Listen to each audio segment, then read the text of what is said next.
Hello viewers, welcome to Ooty cooking channel. இன்னைக்கு ஒரு ஃபேமஸான பிரியாணி ரெசிபி தான் பார்க்க போகிறோம். திண்டுக்கல் தலப்பாக்கட்டி சிக்கன் பிரியாணி.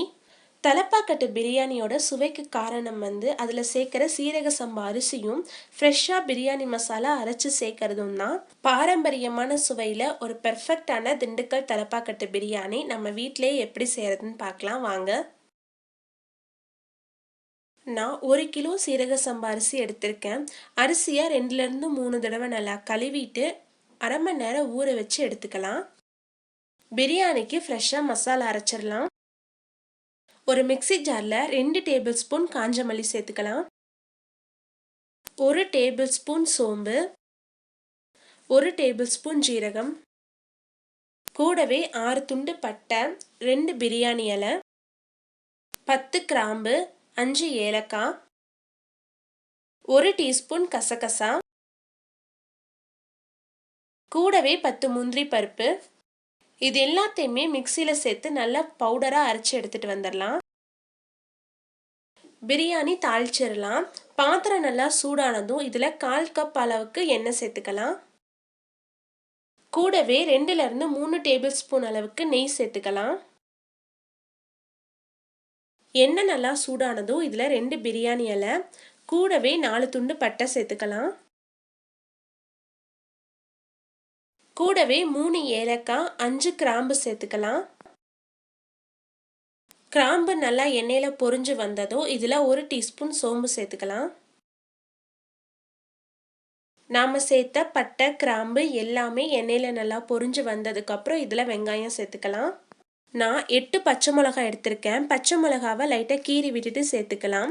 கூடவே 5 பெரிய வெங்காயத்தை இந்த மாதிரி நீளமான ஷேப்பில் கட் பண்ணி எடுத்து வச்சுருக்கேன். இதையும் எண்ணெயில் சேர்த்துக்கலாம். வெங்காயம் நல்லா பொன்னிறமாக ஆகிற வரைக்கும் வதக்கி எடுத்துருங்க. வெங்காயம் நல்லா வதங்கி வந்துருச்சு. பிரியாணிக்கு எப்போவுமே வெங்காயம் நல்லா பொன்னிறமாக வதங்கி வந்தால் தான் பிரியாணி நல்லா சுவையாக இருக்கும். இப்போ இதில் 5 டேபிள் ஸ்பூன் இஞ்சி பூண்டு விழுது சேர்த்துக்கலாம். இஞ்சி பூண்டோட பச்சை வாசமெல்லாம் போகிற வரைக்கும் எண்ணெயில் நல்லா வதக்கி விட்டுருங்க. இப்போ இதில் நம்ம ஃப்ரெஷ்ஷாக அரைச்சி வச்சுருந்த பிரியாணி மசாலாவை சேர்த்துக்கலாம். கூடவே 1லேருந்து 1.5 டேபிள் ஸ்பூன் அளவுக்கு மிளகாய்த்தூள் சேர்த்துக்கலாம். உங்கள் காரத்துக்கு தகுந்த மாதிரி நீங்கள் சேர்த்துக்கோங்க. நம்ம சேர்த்த மசாலா பொருட்கள் எல்லாத்தையுமே எண்ணெயில் நல்லா வதக்கி விட்டுருங்க. மசாலா பொருட்கள் எல்லாமே எண்ணெயில் நல்லா வதங்கி வந்துருச்சு. இப்போ இதில் தக்காளி சேர்த்துக்கலாம்.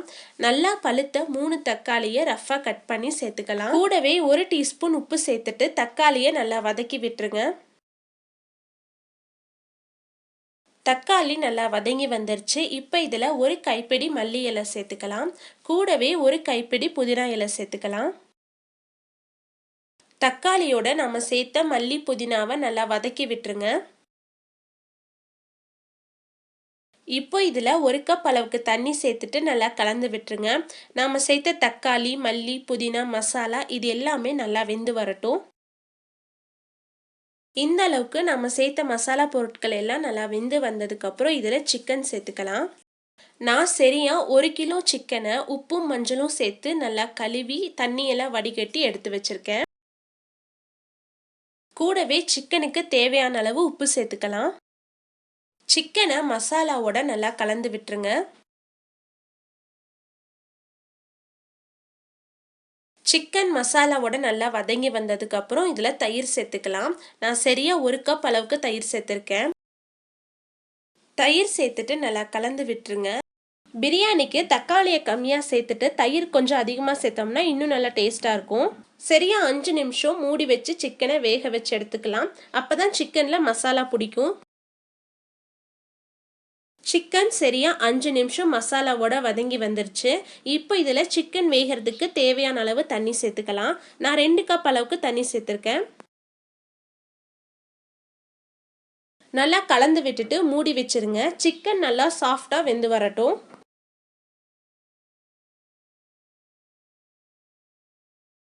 சிக்கன் நல்லா சாஃப்டாக வெந்து வந்துருச்சு. இப்போ இதில் அரிசி வேகிறதுக்கு தேவையான அளவு தண்ணி சேர்த்துக்கலாம்.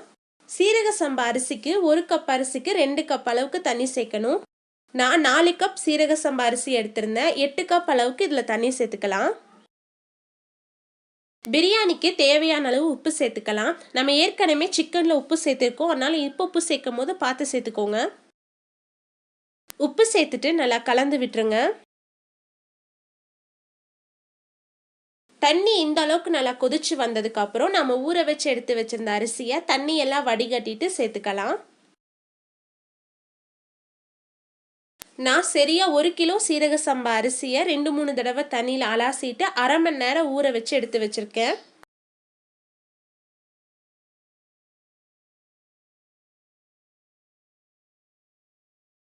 அரிசி சேர்த்துட்டு நல்லா கலந்து விட்டுட்டு பிரியாணிக்கு உப்பு சரியா இருக்கான்னு செக் பண்ணி பார்த்துக்கோங்க. தண்ணி நல்லா கொதிச்சு வந்ததுக்கு அப்புறம் இதுல ஒரு எலுமிச்சம்பழத்தோட சாறு சேர்த்துக்கலாம். தண்ணி நல்லா கொதிச்சு வந்ததுக்கு அப்புறம் அடுப்பை மீடியம் ஃப்ளேம்ல வச்சுட்டு மூடி வச்சு ஒரு 10 நிமிஷம் நல்லா அரிசியை வேக வச்சு எடுத்துக்கலாம். அரிசியை நம்ம ஊற வச்சனால சீக்கிரமா வெந்து வந்துடும். அரிசி 70% வெந்து வந்துருச்சு. பிரியாணி அடிப்பிடிக்காம பார்த்துக்கோங்க. அடுப்பை மீடியம் ஃப்ளேம்ல வச்சு லைட்டா கலந்து விட்டுருங்க. நான் 1 கப் பால் எடுத்திருக்கேன். இதில் 1 டீஸ்பூன் பிரியாணி மசாலா சேர்த்து கலந்துட்டு பிரியாணிக்கு மேலே சேர்த்துக்கலாம். நம்ம ஃப்ரெஷ்ஷாக பிரியாணி மசாலா அரைச்சோம் இல்லையா, அதுலேருந்து நான் 1 டேபிள் ஸ்பூன் அளவுக்கு எடுத்து வச்சுருந்தேன். பால் பிரியாணிக்கு ஒரு நல்ல டேஸ்ட் கொடுக்கும். நம்ம பாலில் பிரியாணி மசாலா கலந்து கடைசியாக சேர்க்கும் போது தம் வச்சுட்டு பிரியாணி ஓப்பன் பண்ணோம்னா நல்ல மணமாக இருக்கும்.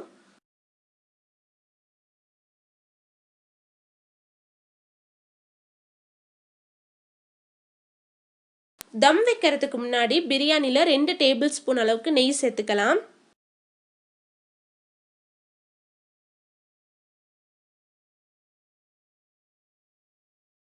கூடவே கொஞ்சமா புதினா இலை, கொஞ்சமா மல்லி இலை சேர்த்துக்கலாம்.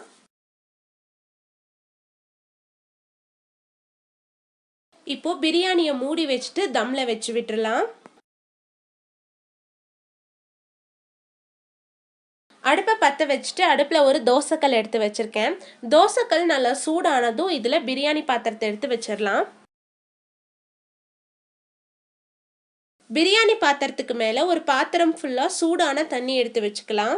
பிரியாணி தம்ல வச்சதுக்கு அப்புறம் சரியா 2 நிமிஷம் அடுப்பை ஹை ஃப்ளேம்ல எரியணும். சரியா 2 நிமிஷத்துக்கு அப்புறம் அடுப்பை லோ ஃப்ளேம்ல வச்சு 20 நிமிஷம் தம்ல விட்டுருங்க.